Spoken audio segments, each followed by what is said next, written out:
unconscious parenting. This is a brand new course. It's quite exciting for me because it's bringing the understanding that there's no license to be a parent, and a lot of people do it, well, without any training or advice, or they have no guidance, and pretty much they might have come from an area where their parents had the same problem and they had to deal with other sort of problems, and they might be full of all these unconscious programming that emerge out, they didn't even know was there, that emerge out when they have kids. So this is really just to bring the idea and the ideas forwards that your kids are your evolution. It's very simple. That's our way of evolving. So they're going to be designed to push your buttons to help you grow, because they're your next evolution on. Here's the other thing. One of my very good friends says this: we're destined to live the unlived lives of our parents.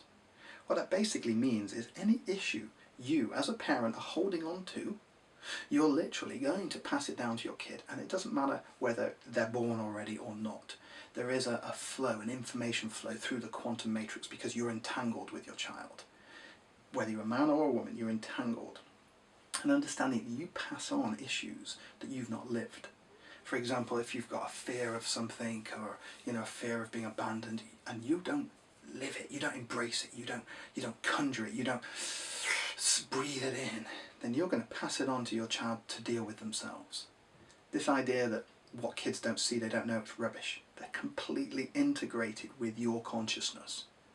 You can't hide from them, you can't fool them just because you don't say it, just because you shut the door or you argue when they're out of the house. They feel it. If you're not happy with your partner, if you are not gelled, to stay together for the kids is the most ridiculous idea, because you're demonstrating to them a non-truth. You're demonstrating to them you should live a lie. Is that the message you want to do? Oh, but they don't know because we don't argue around them. It's rubbish. They know. Whether they know consciously or subconsciously, it doesn't matter. But you're imprinting upon them that they should lie, that they should be untruthful. And that's not the case. The other aspect is that parents try to protect their kids from certain things. They try to do things for them. The example I like to give here in how this can be damaging is, for example, let's say, for example, your child's at home and they're crying over their homework and they can't do it. It's so upset. It breaks your heart to see your son or daughter crying over work they can't do. So what do? Go and do their homework for them. Don't worry, I'll do it for you. You get top marks. Yeah. The child's suddenly happy. Does that help your kid at all? No. Why not? Because you're basically taking away from them the lesson in life they have to learn. You're dishonouring them by removing their learning experience. As painful as it is, go and support them. Let them sit with the pain. Let them sit with the emotion. Encourage them to move through it, but don't take it away from them. This is like a lot of people take emotions away from people. They try and protect people from emotions. No, I don't want you feeling bad, so I'm going to do that. Yeah, okay, oh no, I'll do it because I don't want you feeling bad. Why? Let people feel bad. That's their journey. It's not your responsibility. And you're doing them a disservice by taking away their lesson. I don't mean go around and hurt people, but if, people's experiences have got to be positive and negative. They need the dichotomy so that they understand. If you remove it from them, you're handicapping them. You're basically removing their learning experiences. So don't allow them to be their experience. Support them by all means. Don't do their homework for them. Come on. The other thing is conflicting messages as parents.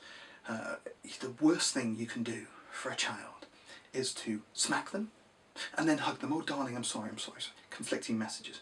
This is why parents need to be a united front, because if mummy says one thing and daddy says another, that's a conflicting message. And conflicting message creates confusion, and it creates people and adults who then go on to do the same confusing message. Their life becomes confusing. So be in agreement, own the emotion. Just because when you tell someone off they're upset, look, you can explain to them stuff, but then don't swifts round and try and buy their joy. Let them sit with the pain of the emotion. Don't do it to cause pain, but if they're upset because they've done something and they've not considered it and you've told them off for it and they're upset, let them be upset. Assure them that it's going to be okay, but that they have to realise that whatever they've done wasn't right for whatever reason. Okay? And obviously the last thing is, it's something about conscious languaging. You know, we tell our kids, don't be naughty. The subconscious mind hears, be naughty. And the conscious mind hears, don't. And so the subconscious mind literally takes things literally. It needs to understand a literal environment. So the best thing you can do as a parent is to tell your kids what you want them to do. Be good. Be considerate. Be gentle. Be loving. Tell them how you want them to be, or how you think they should be, not how you think they shouldn't be. And the same goes for you. Tell yourself how you want you to be. So the conscious parenting is for parents, really, to understand how to talk to their kids and how to talk to their grandkids, and understand how your children talk to their children. And it's applicable throughout life. So see you on that course.